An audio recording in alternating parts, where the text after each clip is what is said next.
If they allow you to come inside, they will give you something to eat. Eatery is like big bread roll mixed with the egg yolk, camel cheese, unlimited tea and coffee.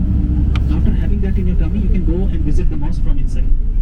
Once you visit the mosque from inside, they will give you the prior dresses to wear. The white for the men, black for the ladies. If you don't like to wear those dresses, you have to come with your own dress, especially for the ladies. No transparent, no translucent dress. Only opaque.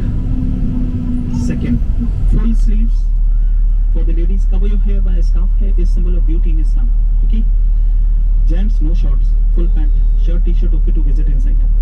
Third, no tattoo should be in your body. If you have any piece of a tattoo, hide that piece of a tattoo by a piece of a cloth. Simple. Okay? There is a fair discussion about Islam.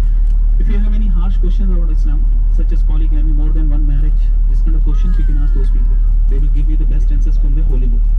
Open doors, open mind is the motive.